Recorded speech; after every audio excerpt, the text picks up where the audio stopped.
আমার মতো যদি আপনাদেরও হঠাৎ করে মিষ্টি খেতে ইচ্ছে হয় তাহলে আপনারা খুব সহজে এই নরম পাকের ছানার সন্দেশটা বানিয়ে নিতে পারেন। কতটা সুন্দর হয়েছে দেখলে নিশ্চয়ই বুঝতে পারছেন কতটা সুন্দর আর কতটা নরম হয়েছে। এই ছানার সন্দেশ কিন্তু খুব সহজে ঝটপট বানিয়ে নেওয়া যায়। চলুন তাহলে দেরি না করে দেখে নেওয়া যাক আমার আজকের ভিডিওটি।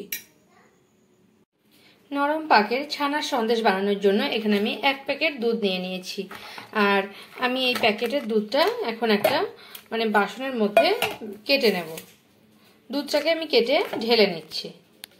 এখানে দুধটা আমি কেটে নিয়েছি আর দুধটা আমি এখন গ্যাসে বসিয়ে দিচ্ছি গরম করতে। এখানে আমি গ্যাসে গরম করতে ফুটতে বসিয়ে দিলাম আর হাই ফ্লেমে দিয়েছি। দুধটাকে এখন ফোটা অবধি অপেক্ষা করব। দুধটা আমি গরম হতে দিয়েছি। এখন আমি অল্প একটু ভিনেগার নিয়ে নিচ্ছি আর এই ভিনেগারের মধ্যে অল্প একটু জল নিয়ে নেব। অর্ধেক অর্ধেক যতটুকু ভিনেগার নিয়েছি ততটুকু আমি জল নিয়ে নিলাম। এবার ভিনেগারটাকে মিশিয়ে একটা সাইডে রেখে দিচ্ছি। দুধটা আমার ফুটতে শুরু হয়েছে। এখন 2-1 মিনিট আমি লো ফ্লেমে দিয়ে দুধটাকে আমি ফুটিয়ে নেব। 2-1 মিনিট ফোটানোর পরে আমি এখন গ্যাসের ফ্লেমটা আমি বন্ধ করে দিচ্ছি আর 1-2 মিনিটের জন্য আমি এটাকে একটু জাস্ট ঠান্ডা হতে দেব। 1-2 মিনিট বা 2-3 মিনিট এভাবে রেখে দেব দুধটাকে। এবারে আমি এই যে ভিনেগার আর জল মিশিয়েছিলাম এটা ধীরে ধীরে ঢালতে থাকবো দুধের মধ্যে। একসঙ্গে ঢেলে দেব না, দেখবো ছানাটা কাটতে কতটুকু আমার লাগছে। ধীরে ধীরে এভাবে নাড়তে থাকবো। গ্যাসের ফ্লেমটা কিন্তু আমার অফ আছে এখনো। দেখুন, দেখলে বুঝতে পারছেন ছানাটা ধীরে ধীরে আমার কেটে আসছে। আমি আবারও দিয়ে দেব ভিনেগার আর জল মেশানো ভিনেগারটা, পুরোটা দিয়ে দিলাম। তারপর আমি একটু অপেক্ষা করব, দেখবো ধীরে ধীরে আমার পুরোটা কেটে এসেছে। 1 মিনিট অপেক্ষা করার পরে দেখবেন ছানা থেকে এই যে জল বেরোতে শুরু হয়েছে, এরকম ভাবে পুরো দুধ থেকে ছানাটা আলাদা হয়ে যাবে। এখনই দেখে বুঝতে পারছেন ছানাটা আমার পুরোপুরি অর্ধেকটা কেটে গেছে আর একটু বাকি আছে, এটাও কেটে যাবে। দেখুন ছানাটা আমার কেটে গেছে, জল আলাদা হয়ে গেছে। এখন আমি ছানাটাকে একটা স্ট্রেনারের মধ্যে নিয়ে নেব আর ছানাটাকে আমি স্ট্রেনারের মধ্যে দিয়ে ভালোভাবে ছেঁকে নেব। এভাবে আমি ছেঁকে নিচ্ছি ছানাটাকে। এবারে আমি ছানাটার মধ্যে জল দিয়ে দেব, নর্মাল জল, কারণ ছানাটা যাতে ভিনেগারের কোনো গন্ধ না লাগে সেই কারণে আমি জল দিয়ে ভালোভাবে ধুয়ে নেব ছানাটাকে। ছানাটা এখন জল ঝরানো হয়ে গেছে। এখন আমি এর মধ্যে নিয়ে নিচ্ছি ছানাটাকে। এখানে একটা কড়া বসিয়ে নিয়েছি, গ্যাসটা আমি অন করে নিয়েছি আর কড়ার মধ্যে আমি 1 কাপ মতো দুধ দিয়ে দিচ্ছি।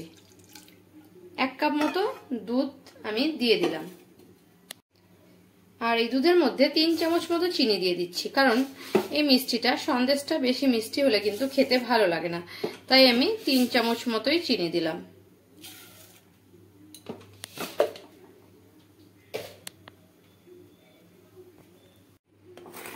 দুধ আর চিনিটা দেওয়ার পরে আমি একটু এইভাবে নাড়তে থাকছি আর চিনিটা যাতে গলে যায় ততক্ষণ অবধি অপেক্ষা করছি মিডিয়াম ফ্লেমে দিয়ে।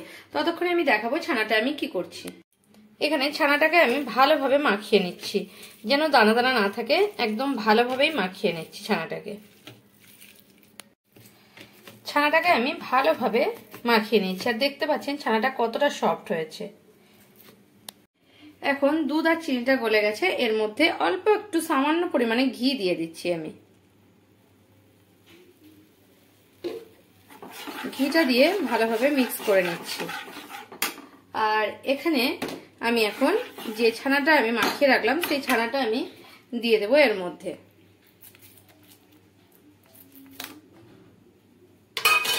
আমি পুরো ছানাটাই দিয়ে দিলাম। ছানাটা দিয়ে আমি এভাবে মিশিয়ে নেব একদম লো ফ্লেমে রেখে। এভাবে পুরো মিশিয়ে নেওয়ার পরে এর মধ্যে আমি দিয়ে দিচ্ছি 2-3 চামচ আমুল পাউডার। যে কোনো মিল্ক পাউডার আপনারা দিয়ে দিতে পারেন, তাহলে আমার এই সন্দেশটা খেতে কিন্তু খুব ভালো লাগবে। আমি এবারে এভাবে মাখিয়ে নিচ্ছি, ভালোভাবে মিশিয়ে নিচ্ছি। এখন আমার 2-1 মিনিট হয়েছে। 2-1 মিনিটের মধ্যেই কিন্তু এই সন্দেশটা রেডি হয়ে যায়। আর এটা এখন ভালোভাবে মিক্স হয়ে গেছে। এখন আমি গ্যাসের ফ্লেমটা অফ করে দিচ্ছি। আর গ্যাসের ফ্লেম অফ করে একটু ভালোভাবে একটু এভাবে নেড়ে চেড়ে নিচ্ছি। এবারে আমি এটাকে গ্যাস থেকে, মানে গ্যাসটা অফ করে দিয়েছিলাম, এখন আমি নামিয়ে নিচ্ছি গ্যাস থেকে। আর এটা আমি একটা বাটি বা প্লেটের মধ্যে এভাবে নিয়ে নেব। দেখুন আমার সন্দেশটা কতটা সুন্দর হয়েছে। এখন আমি নামিয়ে নিচ্ছি। দেখুন 500 দুধের মধ্যে আমার কতটা মাখা সন্দেশ তৈরি হয়ে গেল। আর এটাকে আমি এখন ফ্রিজে 1 থেকে 2 ঘন্টার জন্য রেখে দেব। আমার ভিডিও যদি আপনাদের ভালো লেগে থাকে তাহলে আমার চ্যানেলকে সাবস্ক্রাইব করার অনুরোধ রইল। আর কমেন্ট করে জানাবেন এই ঝটপট এই রেসিপিটা আপনাদের কেমন লাগলো। যদি ভালো লেগে থাকে তাহলে একটা লাইক করতে ভুলবেন না, আর প্রচুর শেয়ার করবেন।